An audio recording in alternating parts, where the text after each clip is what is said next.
எபிரேயர் நிறுவனம் 6வது அதிகாரம் 12வது வசனத்தில் நான் வாசிக்கிறேன். உங்களுக்கு நம்பிக்கையின் பூரண நிச்சயம் உண்டாகும்படி நீங்கள் யாவரும் முடிவு பெறும் அப்படியே ஜாக்கிரதை காண்பிக்க வேண்டும் என்று ஆசையாக இருக்கிறேன். ஆபிரகாமுக்கு தேவன் வாக்குத்தத்தம் பண்ணின போது ஆணையிடும்படி தம்மிலும் பெரியவர் ஒருவரும் இல்லாதபடியினாலே தமது பேரிலே தானே ஆணையிட்டு, நிச்சயமாக நான் உன்னை ஆசீர்வதித்து உன்னை பெருக பண்ணுவேன் என்றார். அந்தபடி அவன் பொறுமையாய் காத்திருந்து வாக்குத்தத்தம் பண்ணப்பட்டதை பெற்றார். மனுஷர் தங்களிலும் பெரியவர் பேரில் ஆணையிடுவார்கள். உறுதி பண்ணப்படும்படிக்கு ஆணையிடுதலே சகல விவாதத்திற்கு முடிவு. அந்தபடி தேவன் வாக்குத்தத்தம் பண்ணப்பட்டவைகளை சுதந்திரித்துக் கொள்வதற்கு தமது ஆலோசனையின் மாறாத நிச்சயத்தை பூரணமாய் காண்பிக்கும்படிக்கு சித்தமுள்ளவராய் ஓர் ஆணையினாலே அதை ஸ்திரப்படுத்தினார். நமக்கு முன் வைக்கப்பட்ட நம்பிக்கையை பெற்றுக்கொள்படி அடைக்கலமாய் ஓடி வந்த நமக்கு 2 மாறாத விசேஷங்களால் நிறைந்த ஆண்டு உண்டாகும்படி எவ்வளவே பொய்யுரையாத தேவன் அப்படி செய்தார். அந்த நம்பிக்கை நமக்கு நிலையும் உறுதியும் திரைக்குள் எப்போதுமான ஆத்ம நங்கூரமாக இருக்கிறது அப்படின்னு சொல்றாங்க. இங்க ஒரு பகுதி நிறைய விஷயங்கள் பேசுகிறார். முக்கியமாக அந்த இடத்துல என்னன்னா, கர்த்தர் ஒரு வாக்குத்தத்தம் பண்ணும்போது ஆபிரகாமுக்கு எப்படி வாக்கு பண்ணினா அதை எப்படி உறுதிப்படுத்துகிறார். அப்ப அவருக்கு உறுதிப்படுத்துகிறார்னா அது நமக்கு எப்படி அப்ளிகபிளாகும். நிறைய சமயத்தில் நம்ம நினைப்போம், கர்த்தர் ஆபிரகாமுக்கு வாக்கு பண்ணியிருக்காரு, அது எனக்கு சம்மந்தம் இல்லைன்னு நினைப்போம். அது ஆபிரகாமின் ஆசீர்வாதம், இது யாக்கோபின் ஆசீர்வாதம், இது ஆதாமின் ஆசீர்வாதம், நோவாவின் ஆசீர்வாதம், பந்தெல்லாம் போட முடியாது. அவர்களுக்கு பண்ணப்பட்ட ஆசீர்வாதங்கள் வாக்கு தத்தங்களையும் என்னவோ அந்த வாக்கு தத்தத்தில் சுதந்திரவாதிகள் நாமெல்லாம். அவங்களுக்கு வாக்குப்படினா அந்த வாக்கு தத்தத்தில் புத்திரனாக பூமியில மனுஷனாக இயேசு அதே சந்ததியில் பிறந்தார். இயேசுவை தன் ரட்சகராக ஏற்றுக்கொண்டவர்கள் எத்தனை பேர்களோ அத்தனை பேரும் ஆபிரகாமின் சந்ததிகளும் தேவனுடைய பிள்ளைகளுமா இருக்காங்க. இப்போ தேவனுக்கும் பிள்ளைகள், ஆபிரகாமின் வம்சத்திலையும் நம் பிள்ளைகளா இருக்கும். ஏன்னா இயேசு விசுவாசி ஏற்றுக்கொண்டோம்.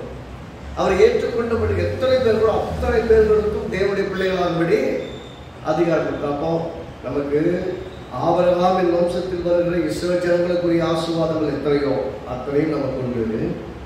தேவன் பண்ணின வாக்குத்தத்தத்துடன் உடன்படிக்கையின் ஆசீர்வாதங்கள் எத்தனை உண்டோ அத்தனையும் நமக்கு இருக்குது.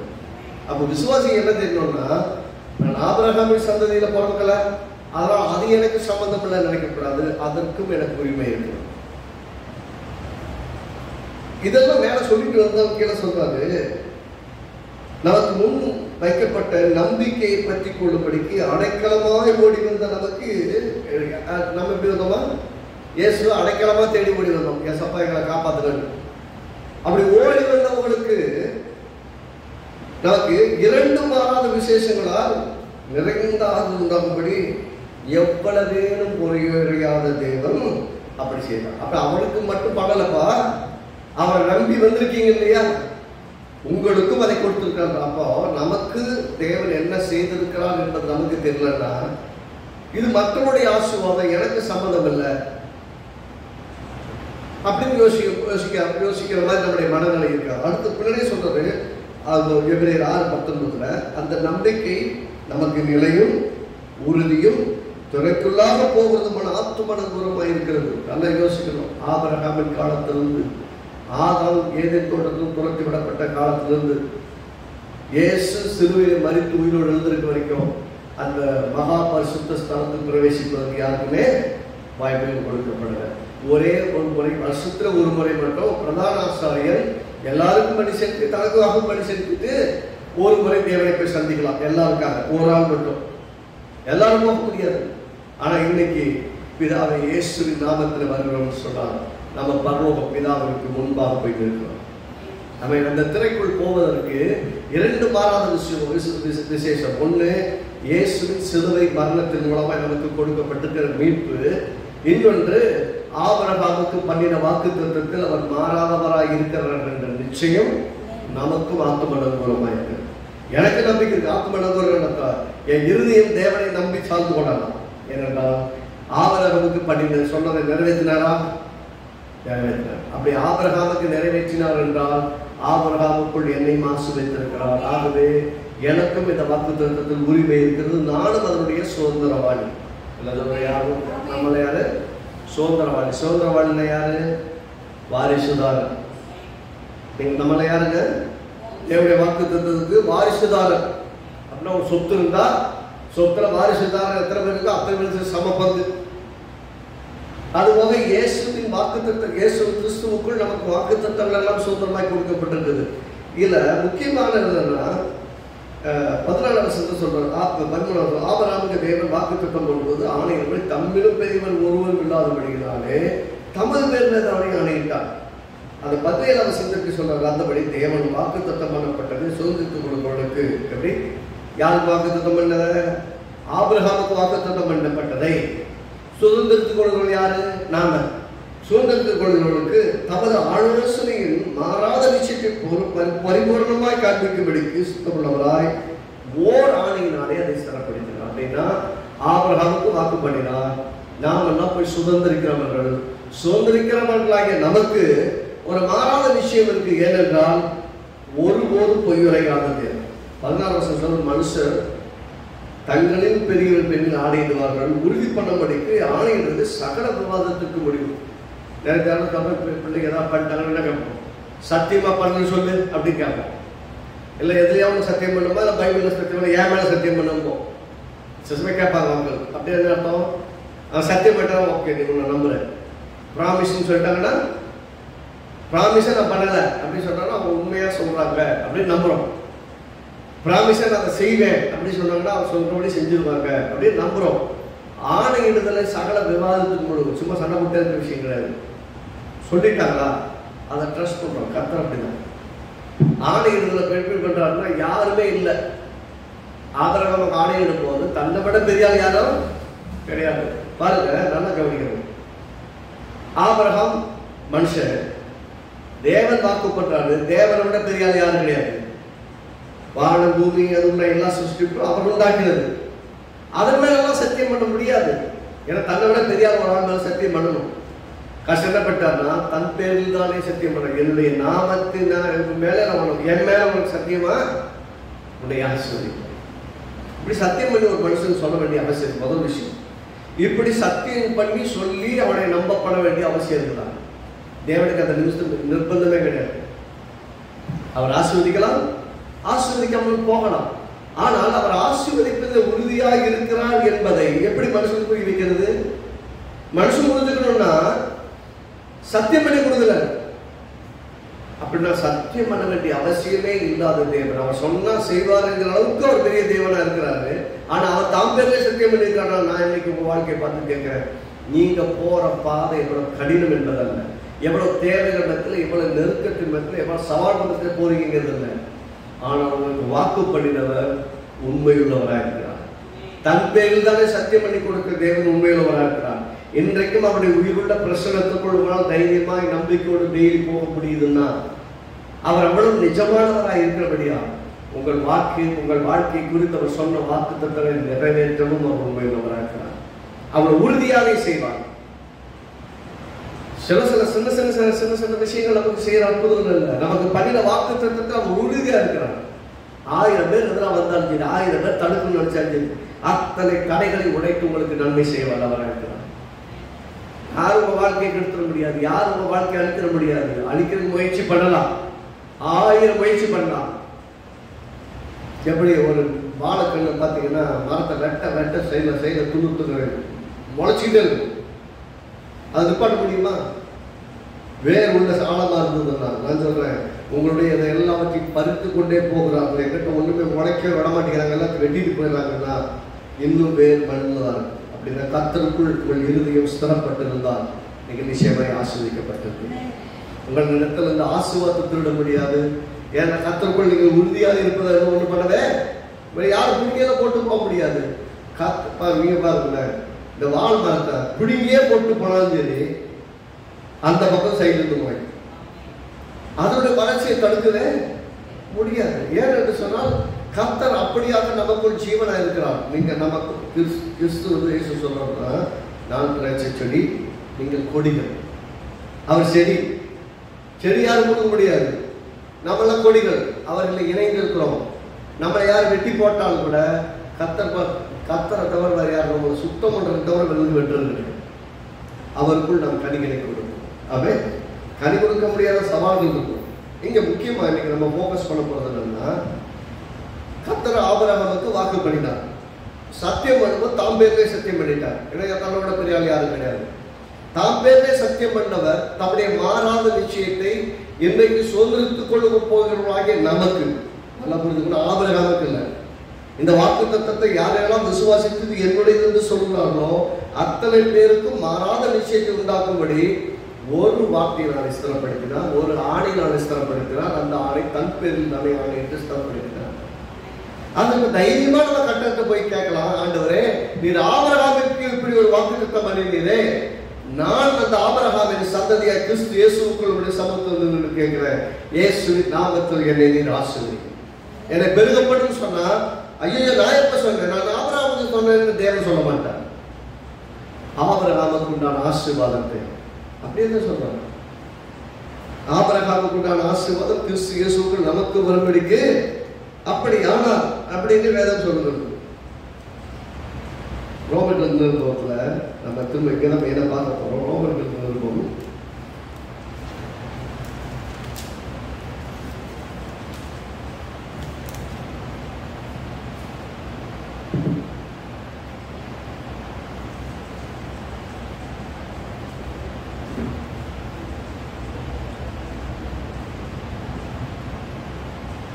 4வது அதிகாரம். ரோமர்கள் நிருபம் 4வது அதிகாரத்துல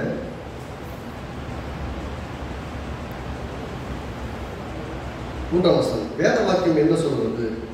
ஆபிரகாம் தேவனை விசுவாசித்தான், அது அவனுக்கு நீதியாக எண்ணப்பட்டது என்று சொல்லியிருக்கிறது. கிரியை செய்கிறவனுக்கு வருகிற கூலி கிருபை என்று எண்ணப்படாமல் கடன் என்று எண்ணப்படும். வேலை செஞ்சா சம்பளம் வரும். நான் வேலை செஞ்சாண்டவரே என்னை ஆசீர்வதிங்கன்னா சம்பளம் மட்டும் வரும். திரும்ப சொல்றேன், நீங்க வேலை செஞ்சாண்டவரே நான் அதன்படி செயல்பட்டாண்டவரே அதனால நீங்க என்னை ஆசீர்வதிங்கன்னு கேட்டீங்கன்னா, நான் செஞ்சேன் எனக்கு நீங்க செய்யுங்கன்னு கேட்டா அதுக்கு பேர் கூலி. நான் தகுதியில் ஆண்டவரே ஆனாலும் உடைய கிருபை உடைய இறக்கத்திலிருந்து என்னை ஆசீர்வதிங்கன்னு சொன்னீங்கன்னா, நம்ம வேலை செய்யாமல் இருக்கும் போதும் கர்த்தரை ஆசீர்வதிக்கிறார். அது கிருபை. கிரியை செய்கிறவர்களுக்கு வர்றது கூலி. அப்படின்னா வேலை செய்கிறவங்க, those who are working, they will receive the benefit or they will receive the reward. பலனை பெற்றுக் கொள்வாங்களே ஒழிய கிருபையினால கொடுக்கக்கூடியது உங்க கிரியினால வர்றதோட மேலான. ஏன்னா நீங்க தகுதி இல்லாதவர்கள், ஆனால் கர்த்தர் உங்களை ஆசீர்வதிக்கிறார். ஏனென்றால் அவர் உங்களை தகுதிப்படுத்தி ஆசீர்வதிக்கிறார். அப்ப எது முக்கியம்? கிருபையை சார்ந்து வாழ்வதுதான் முக்கியம். நான் செய்கிறேன், எனக்கு செய்கிறேன், நான் உங்களுடைய வார்த்தையின்படி நான் அதெல்லாம் செய்தேன் ஆண்டவரே. நல்லா கவனிக்கணும். 2 பேர் ஜெபம் பண்ண தேவாலயத்துக்கு போனாங்க. இயேசு ஒரு ஓமை சொல்றாங்க. ஒருத்தர் என்ன செய்யறான், ஆண்டவரே நான் தசமபாகத்தை கட்டா கொடுக்குறேன், நான் கட்டா நான் கட்டா ஜெபம் பண்றேன், தேவாலயத்தை தொழுது போனேன், எல்லாம் கட்டா பண்றேன் ஆண்டவரே. இந்த மாதிரி பக்கத்தை விட்டு ஜெபம் பண்ணிட்டு இருக்கிறான். இவ்வளவு மாதிரி நான் கிடையாது ஆண்டவரே, நான் உண்மையாவே தேடுறேன், என்ன ஆசீர்வதிங்கன்னு சொன்னா கர்த்தர் அவன் ஜெபத்தை கேட்கிறாரு. அவன் எப்படி ஜெபிக்கிறான்? நெஞ்சில் அடிச்சுக்கிட்டு, ஆண்டவரே நான் தகுதி இல்லாதப்பா, இந்த பாவியின் மேல் எனக்கு இறக்கமா இருக்கு. அப்படி சொன்ன எல்லாரும் என்ன பண்றாங்க? நெஞ்சில் அடிச்சுக்கிட்டு நான் பாவி ஆண்டவரே. அவர் ரத்தத்துல அவன் ஜெபம் பண்ணது கரெக்டு. ஏன்னா அவன் பாவத்துக்கான விலை கிரயத்தை இயேசு சிலுவையில செலுத்தல. அப்ப அவன் ஜெபம் பண்ண நான் பாவி ஆண்டவரே, அதுல நியாயம் இருக்கு. ஆனால் நம்முடைய பாவங்களை சிலுவையில் இயேசு என்னைக்கு சுமந்தாரோ அன்றைக்கு நம்முடைய பாவம் பரிகரிக்கப்பட்டிருக்கிறது, நீக்கப்பட்டு விட்டது. மொத்த பாவம் இயேசு மேல வைக்கப்பட்டு இயேசு தண்டிக்கப்பட்டு இருக்கிறார். அவர் நம்முடைய நோய்களையும் பாவங்களையும் சாபங்களையும் தரித்திரத்தை எல்லாத்தையும் சுமந்து முடித்து விட்டார். இப்ப நோய்க்கு நாம் அடிமைகள் கிடையாது, பலவீனங்களுக்கு அடிமை கிடையாது, தரித்திரத்துக்கு அடிமைகள் கிடையாது. நாம் விடுவிக்கப்பட்டிருக்கிறோம். எனக்கு என்ன தெரியணும்னா, நான் இப்படிப்பட்ட நிலையில் வாழ வேண்டிய ஆள் இல்லை, நான் ஆசீர்வாதமாய் இருப்பேன் அப்படிங்கிறது மிக உறுதியாய் ஆழமாய் நம்பணும். விசுவாசித்தா மட்டும்தான் பெற்றுக்கொள்ளவும் முடியும். சொல்றாரு, கிரியை செய்கிறவர்களுக்கு வருகிறது கூலி என்று எண்ணப்படாது, கிருபை என்று எண்ணப்படாமல் கடன் என்று எண்ணப்படும். கடன் வாங்கிட்டா திரும்ப கொடுக்கணும். நான் செஞ்சுட்டா திரும்ப கொடுங்க. 5ஆம் வசனத்தில் ஒருவன் கிரியை செய்யாமல் பாவியை நீதிமான் ஆக்குகிறவனிடத்தில் விசுவாசம் வைக்கிறவனாக இருந்தால் அவனுடைய விசுவாசமே அவனுக்கு நீதியாக இருப்பான். திரும்ப வாசிக்கிறேன், நல்லா புரியுற மாதிரி.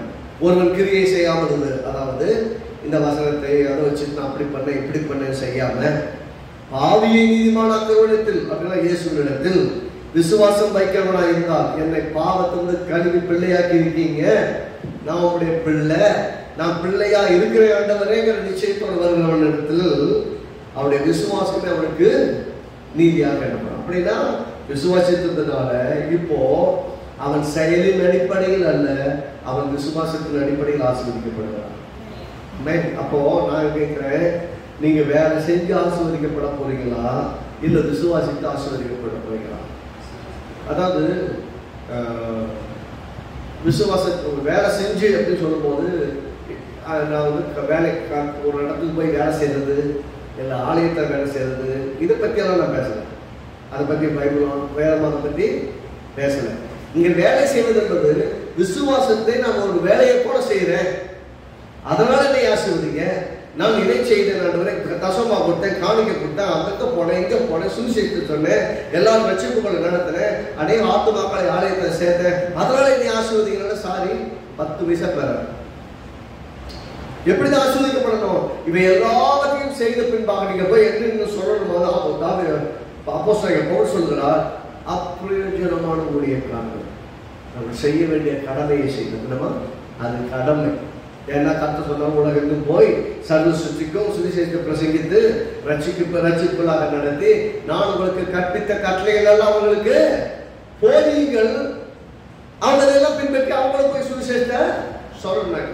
அப்படின்னா இது நம்முடைய வாழ்க்கையில செய்ய வேண்டிய கடமைகள்.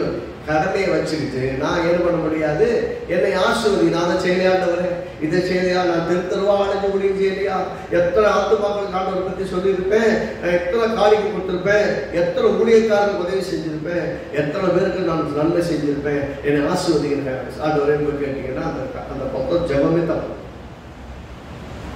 புரியுன்னு நினைக்கிறேன். நீங்க வேலை செஞ்சுட்டு போய் எனக்கு கொடுங்கன்னு சொன்னா நீ கடன் கொடுத்துட்டாண்டவரே பிற கடன் திரும்ப செலுத்திக்கிறதுக்கு. ஆனா ஆண்டவரே நான் அப்பிரயோஜனமான ஊழியக்காரர் ஏதோ நீங்க கொடுத்த கிருபையை வச்சு ஏதோ செஞ்சுட்டு வந்தேன், என்னை ஆசீர்வதி, மிகுந்த கிருபை என்னை ஆசீர்வாதமாய் மாற்றட்டும், என்னுடைய வாழ்க்கை சூழல், கடன்கள், நெருக்கங்கள், வியாதிகள், பலவீனங்கள், எல்லா சவால்களும் என்னை விடுதலையாக்கும் ஆண்டவரே, உடைய மிகுந்த கிருபை நான் என்னை வீட்டு விடுன்னு நீங்க கேட்டீங்கன்னா அந்த ஜெபமே மிக அற்புதமான ஜெபம். அப்போ கிருபையை முன்வைத்துத்தான் நீங்க ஜெபமே பண்ணக்கூடிய, உங்க கிரிகளை வைத்து முன்னாலே வைத்து ஜெபம் பண்ணக்கூடாது. உங்க கிரிகளுக்கு வரணும்னு நினைச்சீங்கன்னா அது வந்து ரிவார்டா தான் இருக்கணும், இல்லைன்னா கடன் வாங்க திருப்பி கொடுக்குற மாதிரி தான் இருக்கணும். ரிவார்டுன்னா நீங்க உழைச்சதுக்குரிய பலன் அது இன்னைக்கு வராது. இயேசு வரும்போது அவனவன் கிரியைக்கு தக்க பலன் என்னோடு கூட வருதுன்னு சொல்ற அவனுக்கு வரும். ஆனா நான் இதெல்லாம் செஞ்சேன் என்னை ஆசீர்வதிங்க கேட்கறத விட நல்ல புத்திசாலித்தனமான திறமையான ஞானமுள்ள ஜெபம் நான் கிருபையின்படி என்னை ஆசீர்வதி, நான் வெட்கப்பட்டு போகாதபடி என் தலைகளை நிமிர்ந்து நடக்கும்படி என்னை ஆசீர்வாதமாய் மாற்றும் என்று ஜெபிக்கிறதா சிறந்த ஜெபம். விசுவாசிகளுக்கு என்ன பிரச்சனை? ஆண்டவரே நான் உபவாசம் 40 நாள் காத்திருக்காங்க என்னை ஆசீர்வதிக்கிறேன். சாரிங்க, 40 நாள் காத்திருந்தீங்களா நல்லது. ஆனா அந்த 40 நாள் நீங்க உபவாசித்து காத்திருந்ததுனால நீங்க மாறி இருக்கணும், நம்ம மாறி இருக்கணும். அதுக்கு தான் உபவாசம், அதுதான் நம்மளை மாற்றணும். அப்புறம் விசுவாசத்தோட ஜெபம் பண்ணுவோம், ஆண்டவரே என்னை காத்துக்கிறேன், நீதான் என் தேவன், என்னை ஆசீர்வதிக்க நீ வல்லவன். காத்திருந்தது என்னை நான் மறுபடியும் உண்மையை நோக்கி பார்க்கும்படி, என்னை இறுதி துவக்கு நேராக்கும்படியாக நான் காத்திருக்கிறேன். எனக்கு உதவி செய்ய ஆண்டவரே ஜெபம் பண்ணீங்கன்னா கர்த்தர் நிச்சயமாய் ஆசீர்வதிப்பார். ஒரு கிரியை கொண்டு அல்ல, கிருபையை கொண்டு. ஆமென். அதே மாதிரி இதுல கலாத்திருக்கிற நிருபம்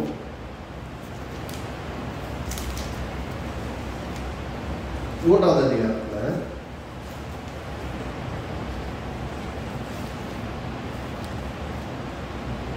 3ஆவது அதிகாரத்துல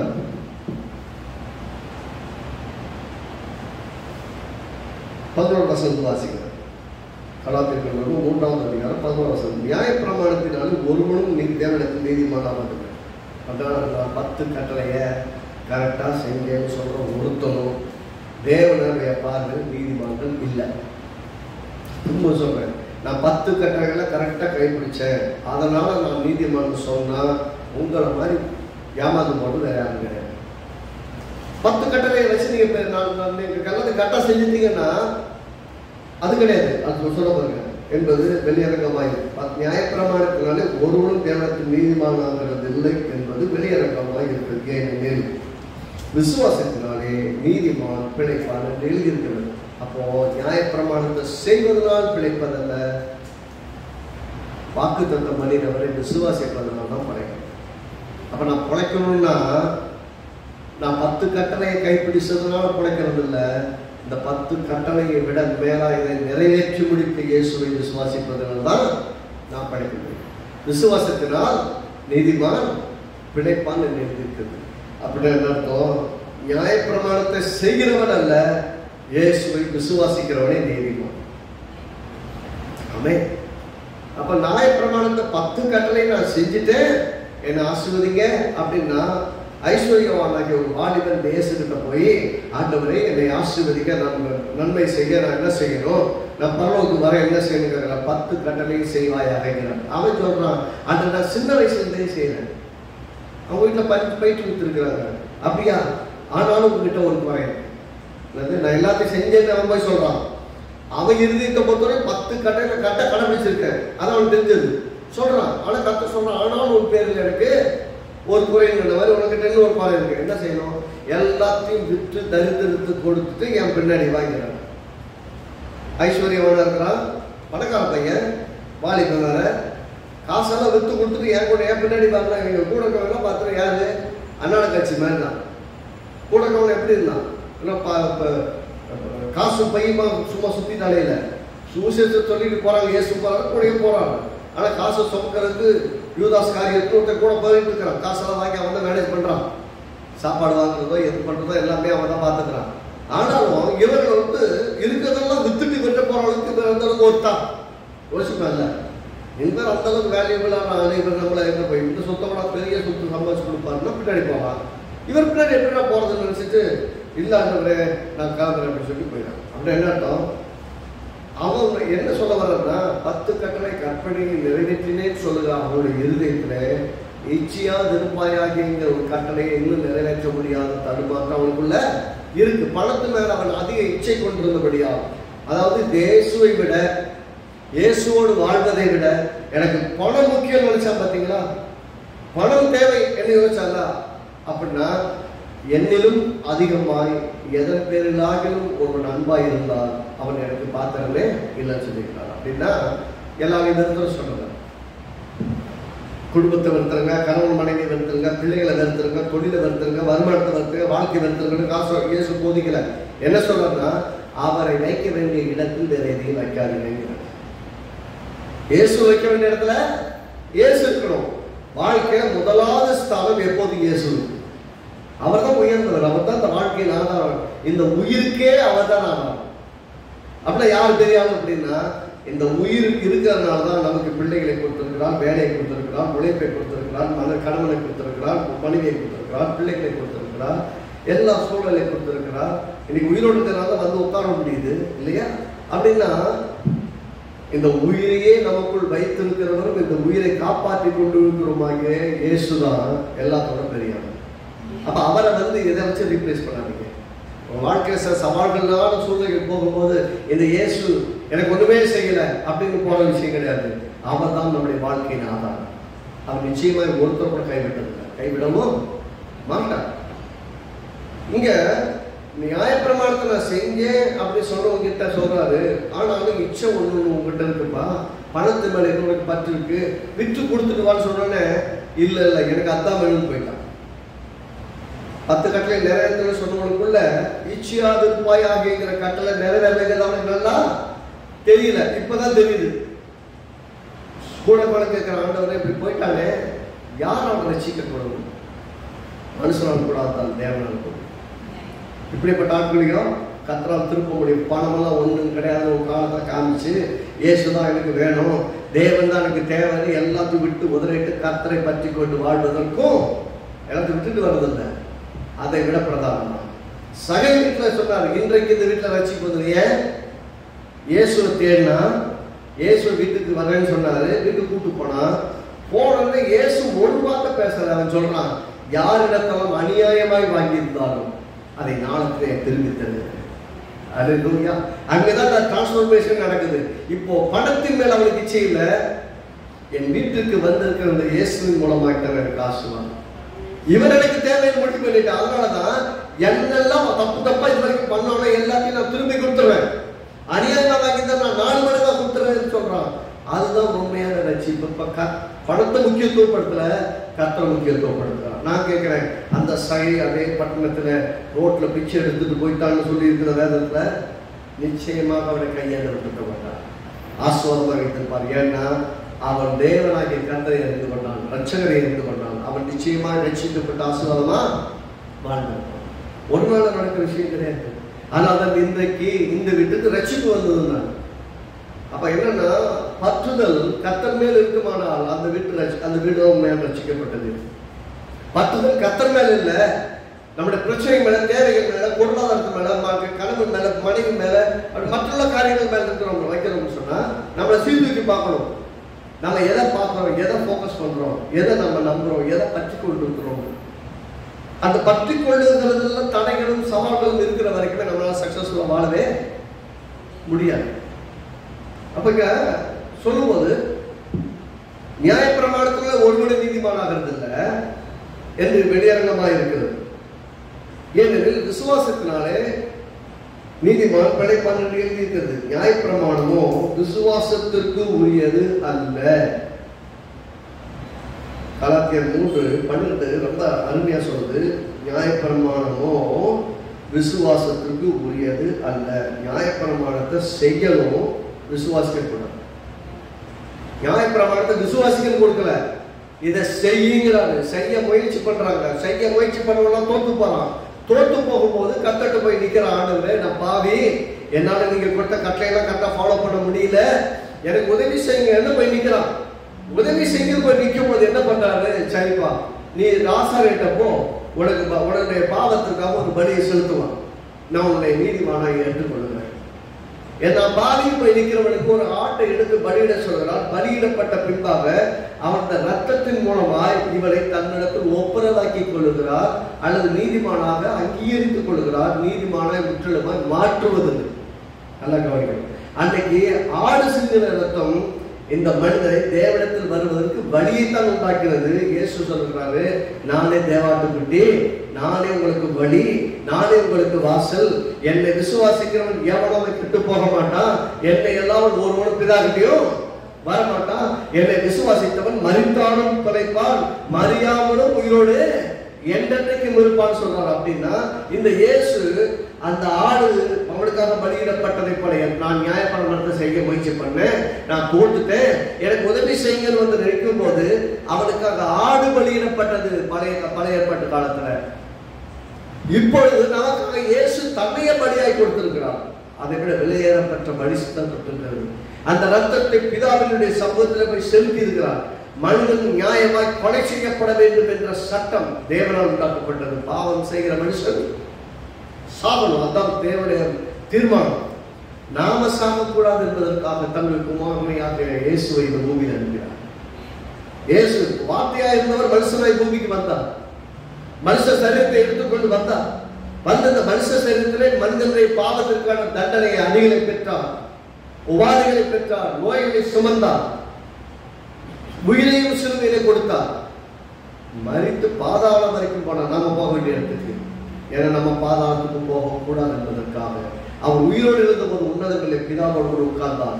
அவருக்குள் நாமும் உட்கார்ந்து இருக்கிறோம். நம்ம செய்ய வேண்டிய எல்லா வேலையும் அவர் முடிச்சிட்டார். ஆகவே இன்றைக்கு இயேசுவின் ரத்தம் நமக்காக, ஆபேலின் ரத்தம் பேசுறதை விட நல்ல வேலை பேசுறது. ஆண்டவரே, இது ஏன் பண்ண, இந்த இவருக்காக நான் ரத்தத்தை சிந்திருக்கிறேன், என் ரத்தத்தில் இவனுக்காக சிந்திருக்க, இவர்கள் கிருபையாயிரும். நாம பாவம் செஞ்சது போய் நிற்கும் போதும் கர்த்தர் கிருபையாயிரும் தேவனே அப்படின்னு நம்மை அழிக்காதபடிக்கு நம்மை தம்முடைய ரத்தத்தினாலே மூடி கர்த்தர் பார்க்கும்போது எப்படி பார்க்கிறார், நான் இயேசுவின் ரத்தத்தின் மூலமாய் நம்மை பார்க்கிறார். அப்ப அவருடைய ரத்தம் நம்மை மூடி இருக்கிறபடியா நம்மளுடைய பாவத்தை பார்க்க முடியல, அவர் செஞ்சின பரிசுத்தம் உள்ள ரத்தத்தை பார்க்கிறார். அதனாலதான் இது வரைக்கும் நம்ம படைச்சிருக்கிறோம்.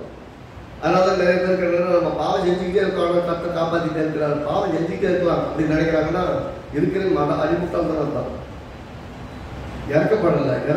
தம்முடைய கிருபையினால நம்மை மூடி பாதுகாப்பு வரைக்கும் எழுதியிருக்கிறார். இன்னும் வாய்ப்பு தந்துக்கிட்டே இருக்கிறார். அந்த கயிறை விட்டுக்கிட்டே இருக்கிறாரு. குடிச்சிருக்கிற அன்னைக்கு ஹாட் ஸ்டாப், அவ்வளோதான். கவனிக்க நம்ம விசுவாசத்தில் நீதிமன்றம் நியாயப்பிரமாணம் விசுவாசத்துக்குரியதல்ல, விசுவாசிக்கிறதுக்கு கொடுக்கப்படலை, செய்வதற்காக கொடுக்கப்பட்டிருக்குது. அவைகளை செய்கிற மனுஷனே அவைகளால் படைப்பான். செஞ்சா அதனால படைக்கலாம். நான் நியாயப்பிரமாணத்தை செய்யறேன், 10 கட்டளை பின்பற்றி கரெக்டா செய்யறேங்கிறத படைக்கவே முடியாது. ஏன்னா அதை ஒருவராக நிறைவேற்றினதே கிடையாது. ஆதாம் காலத்திலிருந்து அவங்கிட்ட என்ன சொன்னா, ஒரே ஒரு கட்டளை வச்சாரு. ஆதாம் கட்டளை ஒரே கட்டளை. என்ன கட்டளை? இந்த மரத்தின் கனியை புசிக்காது, புசிக்கும் நாளில் சாகவே. எல்லாம் கொடுத்திருந்தாரு, ஒரு கட்டளை காப்பாற்ற முடியும். ரைட்டுங்களா? அப்புறம் இஸ்ரவேல் ஜனங்களுக்கெல்லாம் சேர்த்து 10 கட்டளை கொடுத்தாரு. ஏன்னா அவனுக்கு கட்டளை எப்போ கொடுத்தாரு? இவன் ஒண்ணுமே கீழ்படிய மாட்டேங்கிறதா கட்டளையை கொடுத்தாரு. இதை செய்தாலும் நீ பாதி கையிலே எழுதி கொடுக்குறாரு. இங்க அந்த கையில எழுதுறத வாழ்க்கையில கொண்டு வர முன்னாடி அந்த உருவத்தை செஞ்சு கொண்டு இருக்கலாம். அந்த கட்டளை, அந்த 10 கட்டளை வாங்கிட்டு கீழே வரலாம். கீழே வரும்போதே இவங்க ஒரு பெரிய விக்கிரகத்தை ஒரு உருவத்தை உண்டாக்கிட்டு, இதுதான் எங்களை காப்பாற்றிட்டு அடிமைகளுக்கு கூட்டு வந்ததுன்னு அதை விழுந்து கூப்பிட்டு இருக்காங்க. இவங்க உண்டாக்கிட்டு இவங்களே விழுந்து கூப்பிட்டு சொல்றாங்க, இதுதான் எங்களை வழி நடத்துகிறது. இஸ்ரவேல் ஜனங்களுக்கு தெரியாதா? அற்புதங்களான அடையாளங்கள், பலத்தை செய்கிறாலும் செங்கலை இழந்து 2 பிறந்தது இந்த இவங்க செய்து வைத்திருக்கிற உருவமா இல்லைன்னு தெரியாதா? அந்த அளவுக்கு மனம் பேரழிக்கு போகுது. தெளிவில்லாம இருக்கிறாங்க. தெளிவில்லாம ஆயிட்டதுனாலதான் கத்தனால அவங்க நன்மை செய்யவே முடியுமா? நான் சொல்றேன், தெளிவா இல்லைன்னா ஏமாந்துடும். 10 கட்டளை கொடுத்தார். 10 கட்டளை கடைசி வரைக்கும் முதல்ல நல்லா கவனிக்கணும். மோசே 2 கட்டளைகள் கொண்டு வந்தார். முதல்ல ஒரு 10 கட்டளை வாங்கி வந்தார். இவங்க இப்படி எல்லாம் வச்சிருக்காங்கன்னு சொன்னேன். அந்த கட்டளை தூக்கி போட்டு உடச்சிட்டார். அப்படி என்ன அர்த்தம்? முதலாவது தேவனாகிய கர்த்தர் எழுதி கொடுத்த கட்டளைகள் இவர்களால் நிறைவேற்றப்படாமல் உடைத்து போடப்பட்டது. மீண்டும் பழையபடி மேல போறார். தேவன் பழையபடி அதே கல்லூரியில் எழுதி கொடுக்குறார். அந்த 10 கட்டளை வாங்கிட்டு வராங்க. அதுதான் உடன்படிக்கை பெட்டிக்குள் வைக்கப்பட்டிருந்தது.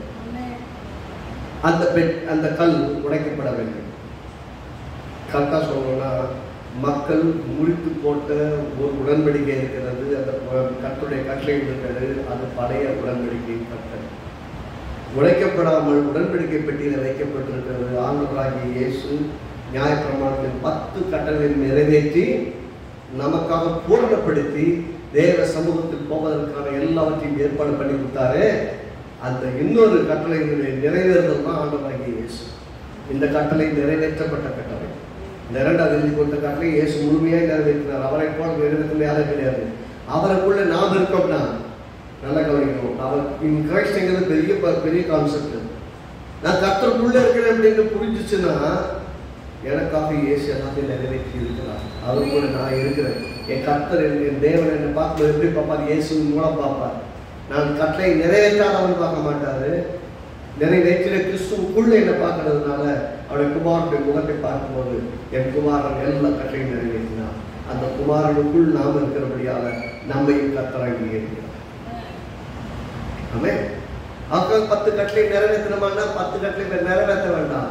10 கட்டளை நிறைவேற்றினார் என் இயேசுன்னு விசுவாசித்து, அவர் எனக்கு ஆண்டவர், அவர் எனக்கு எஜமான், அவரின் வாழ்க்கையின் ஆதாரம், அவர் எனக்குள் வாழ்கிறார் என்பதை நிச்சயமா இருந்தா நீங்க பத்திரமா இருக்கீங்க. விசுவாசத்தினால நீதிமான் கிடைப்பார். இங்க கலாத்தியர் 3:13 சொல்றது, மரத்தில் தூக்கப்பட்டவன் எவனும் சபிக்கப்பட்டவன் என்று எழுதிக்கப்படி கிறிஸ்து நமக்காக சாபமாகி நியாயப்பிரமாணத்தை சாபத்துக்கு நம்மை நீங்களாக்கி மீட்டுக் கொண்டார். இது பெரிய விஷயம். இது பேசுற நேரம் இல்லை. அடுத்த வருஷம் 14ஆம் வருஷம் முக்கியமாக ஃபோக்கஸ் பண்ணுவோம். ஆபிரகாமுக்கு உண்டான ஆசீர்வாதம் கிறிஸ்து இயேசுவினால் பிரஜாதிகளுக்கு வரும்படியாகவும் ஆவியை குறித்து சொல்லப்பட்ட வாக்குத்தத்தத்தை நாம் விசுவாசத்தினாலே பெறும்படியாகவும் இப்படி ஆயிற்று. திரும்ப வாசிக்கிறேன். ஆபிரகாமுக்கு உண்டான ஆசீர்வாதம் என்ன சொன்னாங்க? ஆபிரகாமுக்கு பண்ணின வாக்குத்தத்தம் ஆபிரகாமுக்கு மட்டும் கிடையாது. ஆபிரகாமுக்குள் நமக்கும் வாக்குத்தத்தமாய் சொல்லப்பட்டிருக்கு. அதனாலதான் சொன்னேன், இது ஆபிரகாமின் ஆசீர்வாதம், இது ஈசாக்கின் ஆசீர்வாதம். வாக்குத்தத்தத்தின் ஆசீர்வாதத்தை பங்கு போட முடியாது. ரொம்ப கிளீனா சொல்றது, ஆபிரகாமுக்கு உண்டான ஆசீர்வாதம் கிறிஸ்து இயேசுவினால் பிரஜாதிகளுக்கு வரும்படியாகவும், அப்படின்னா நமக்கு வரும்படியாகவும். ஆபிரகாமுக்கு வாக்கு பண்ணினால் அந்த வாக்கு தத்துவத்தில் இயேசு பிறந்த, வாக்கு தத்துவத்தின் சந்ததியில இயேசு பிறந்தார். அந்த இயேசுவை ஏற்றுக்கொண்டவர்கள் எத்தனை பேர்களும் அத்தனை பிரஜாதிகளுக்கும் ஆபிரகாமின் ஆசீர்வாதம் வரும்படியாகவும். அப்படின்னு அர்த்தம், இயேசுவில் மதித்தாலும் நமக்கு எல்லாம் ஆபிரகாமின் ஆசீர்வாதம் வந்து சேரணும் தான். அப்ப ஆபிரகாமின் ஆசீர்வாதம் இஸ்ரவேலருக்கு சொந்தமானதல்ல, நமக்கும் சொந்தமானது. எனக்கும் சொந்தமானது. ஆமென். நமக்கு சொந்தமா இருக்கிறது. அது ஆபிரகாமுக்கு சொந்தங்க, ஈசாக்குக்கு சொந்தங்க, யாக்கோபுக்கு சொந்தங்க, அது தாவீதுக்கு சொந்தங்க, அப்படிலாம் ஒண்ணுமே கிடையாது. ஆபிரகாமுக்கு கர்த்தர் நம்மை ஆசீர்வதித்திருக்கிறார், புறஜாதிகளையும் ஆசீர்வதித்திருக்கிறார். இயேசு கிறிஸ்துவுக்கு உள் ஆபிரகாமின் ஆசீர்வாதம் வந்துருச்சு. இயேசு கிறிஸ்துவுக்கு உள் அந்த ஆசீர்வாதம் நமக்கு உண்டாயிருக்கு. அதனாலதான் சொல்றாரு எபிரேயர் 6வது அதிகாரத்துல,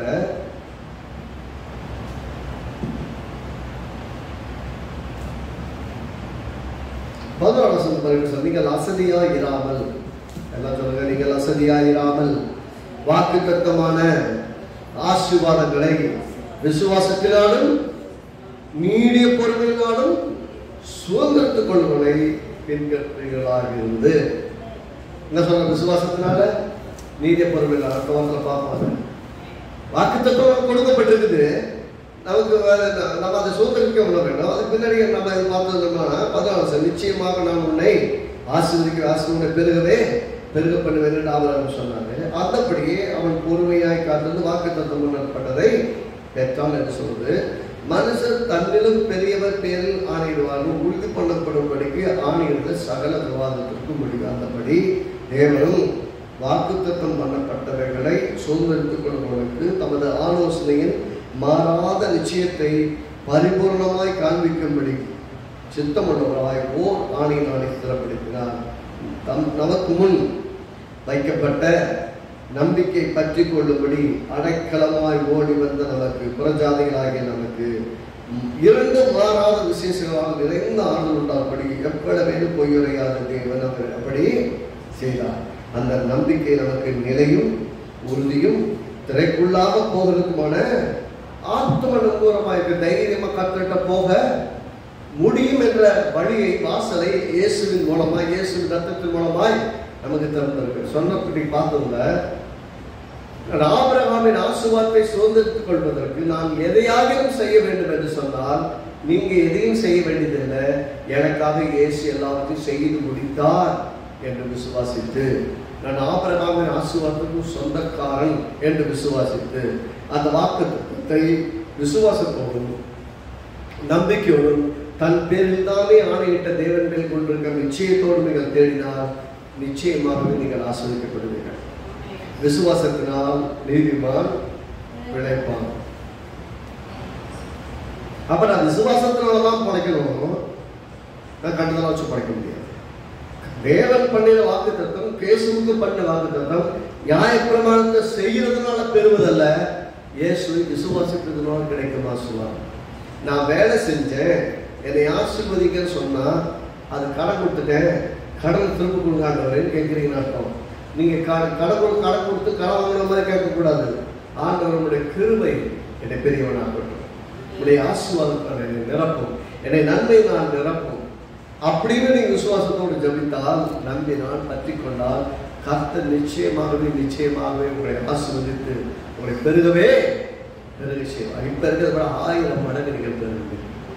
அப்பே அப்போ அப்ரோச் ரொம்ப கரெக்டாக இருக்கணும். அடுத்த வாரத்துல இந்த காரியத்தை குறித்து 11ஆம் வருஷம் வாட்சுல நீங்கள் அசதியாகலாம் அப்படின்னா, ஃபர்ஸ்ட்ல அசதியா இருக்கணும், ரொம்ப கேர்லெஸ்ஸா இருக்காதீங்க.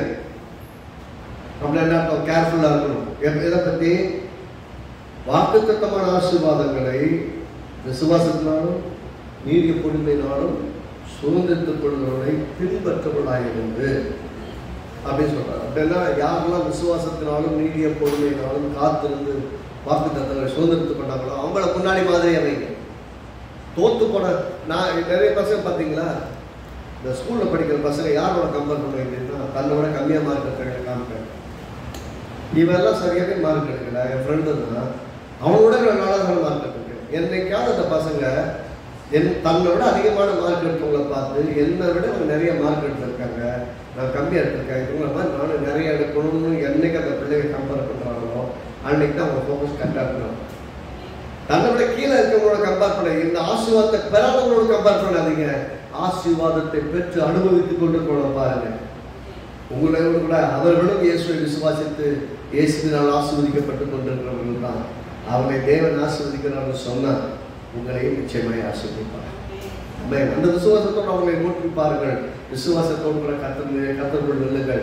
நீங்க செய்ததுக்காக காசு கேட்காதீங்க. ஆண்டவருடைய கிருபை எல்லாம் செய்திருந்தால் ஆண்டவருடைய கிருபையின் பணியை ஆசீர்வதிக்கும். உடைய உடன்படிக்கை பணியை ஆசீர்வதிக்கும். நன்மை நான் நிரப்பும் என்று ஜெபித்தால் கர்த்தர் நிச்சயமாக உங்களை ஆசீர்வதிப்பார். ஆமென். God bless you. ஆண்டவரை நோக்கி பார்ப்போம்.